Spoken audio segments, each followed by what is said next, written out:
দিদি আমাদের জন্য রান্না করছিল গাটি কচু মাছ দিয়ে ঝোল। রান্না করতে করতে দিদি কিন্তু বারবার মুখ মুছছিল, কারণ এই গরমে দিদি রান্না করছিল উনানে, যার জন্য প্রচণ্ড পরিমাণে ঘাম হচ্ছিল। গাটি কচুগুলো দিদি আগেই সেদ্ধ করে নিয়েছিল। উনুনে বরবটি আলু ভাজা চাপিয়ে দিয়ে ওগুলোই বেছে নিচ্ছি। অনেক দিন পর দিদি যেহেতু এখানে এসেছে, তাই পাশের বাড়ির একটা কাকিমার সাথে গল্প করছিল। আর মাছগুলো তো আমি আগেই ভাজা করে রেখেছিলাম, কারণ বরফ দেওয়া মাছ নষ্ট হয়ে যেতে পারতো। মাছগুলো ভাজতে ভাজতে আমি মশলাগুলোও রেডি করে রেখেছিলাম। আর হ্যাঁ, এটা বলতে তো ভুলেই গেছি, ঠাম্মা মাদুর বুনে বাড়ি এসে পুকুর থেকে এই মাছগুলো ধরে দিয়েছিল।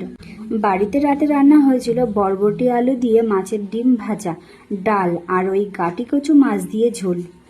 সব তরকারিগুলোই কিন্তু খেতে দারুণ হয়েছিল। আর সঙ্গে ছিল দিদিদের নিয়ে আসা লাল দই আর মিষ্টি।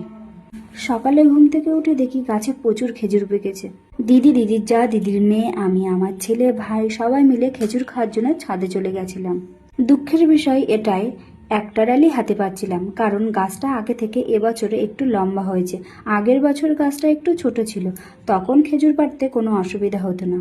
খুব কষ্ট করেই কিন্তু দিদি এই খেজুরগুলো পাড়ছিল। আমাদের গ্রামের পরিবেশটা দেখো একবার, চারিদিকে জল আর জল, কিছুটা দীঘার মতো। গাছে প্রচুর ফুল ফুটেছে, দেখতে দারুণ লাগছে। গাছটা যেহেতু ছাদ থেকে অনেকটা দূরে, তাই কিন্তু দিদি বেশি খেজুর পাড়তে পারেনি। ওই খেজুরগুলোই কিন্তু দিদি সবাইকে ভাগ করে দিয়েছিল, একদম ছোটবেলার মতো।